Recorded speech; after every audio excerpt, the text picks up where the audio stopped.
Verb के form में verb करता है will, और इसके जो वर्ब है command, resolve, order, decree, order, pass, direct, determine, intake. Sentence में ये वर्ब की तरह कोई एक्शन की तरह काम करते हैं, जैसे कि विल। अब डिग्री का मतलब होता है आदेश देना, ऐसा शासन निर्णय देना, ऐसा वगैरह होता है, तो ये वर्ब है। तो दे बिलीव, उन्हें विश्वास था, they would have reach safely because God had willed. अब विल का मतलब होता है कि गॉड हैड विल्ड इट, भगवान ने उन्हें आदेश दिया था, भगवान की इच्छा थी। तो यहाँ पे ये एक्शन हो गया, वर्ब हो गया, कोई क्रिया है, इच्छा होना, तो V3 वाला फॉर्म आ गया विल।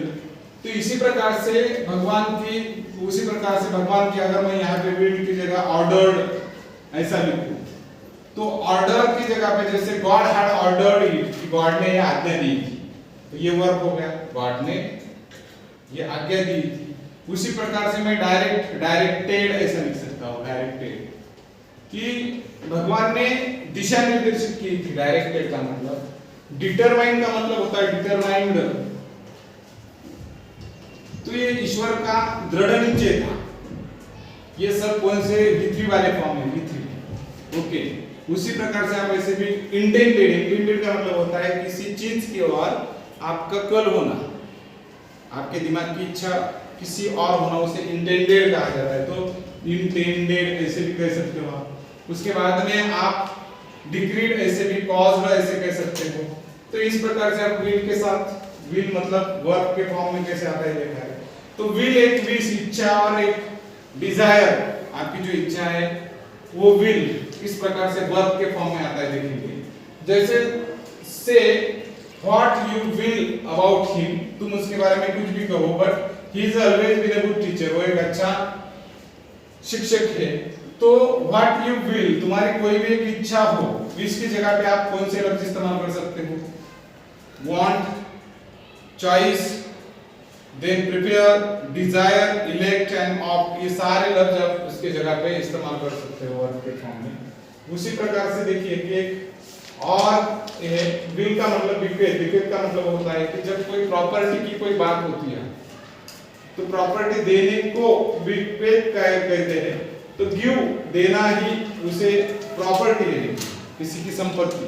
देन गिव, लीव, तो यहाँ पे आप क्या कर रहे हो, किसी बात को जब कोई इंसान आपकी प्रॉपर्टी देने की प्रोसेस करता है तो गिव को देना कहता है, लीव को छोड़ना कहते हैं। ट्रांसफर मतलब एक अपने ओर से किसी और को देना, गिफ्ट मतलब दान देना होता है, हैंड ऑन, किसी और को उसके हाथ में अपनी संपत्ति सौंपना होता है, और पास ऑन कि अपने तरफ से उसके ओर देना।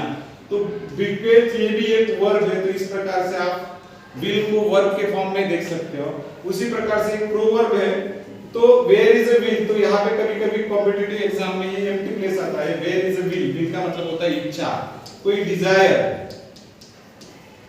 या फिर आप ऐसे भी बोल सकते हो कि डिटरमिनेशन, आपका कोई डिटरमिनेशन का मतलब होता है दृढ़ संकल्प। Where is a will, where is a desire, where is a determination, there is a will, वहां पे मार्ग होता है। जब भी इंसान के पास अगर कोई इच्छा है कुछ करने की, तो इंसान अपने आप रास्ता खोल लेता है। अगर आपके दिल में अंग्रेजी सीखने की इच्छा है, then there is a will, there is a way, आपके पास कोई कुछ भी कर लो, आपको रास्ता मिलेगा अगर आप चाहत रखोगे। आपके मन के अंदर अगर डिजायर है, डिटरमिनेशन, दृढ़ संकल्प है, आपके पास विल है, इच्छा शक्ति है, तो आप कुछ भी कर पाओगे, श्योरली आपको कोई ना कोई रास्ता मिलेगा। But if you have not will, आपके पास अगर इच्छा ही नहीं, तो आप चाहकर भी कुछ नहीं कर सकते। तो that's why person should always keep will in our mind, then you will surely get a way.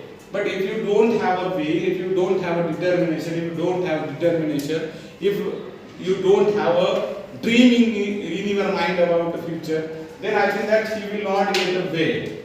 So first of all, इच्छा रखना सीख लो, then surely आपको रास्ता मिलेगा। बिना इच्छा का कहीं भी किसी भी इंसान को कोई भी रास्ता मिलने वाला नहीं है। और जिस इंसान का एटीट्यूड मतलब कि इच्छा ही नहीं है रास्ते की तरफ देखने की, उस इंसान को कभी रास्ता मिलता ही नहीं। तो that's why person should always keep will in his और हर माइंड। उसके माइंड में जब तक इच्छा है तब तक रास्ता है, इच्छा मर गई रास्ता मर गया। ओके।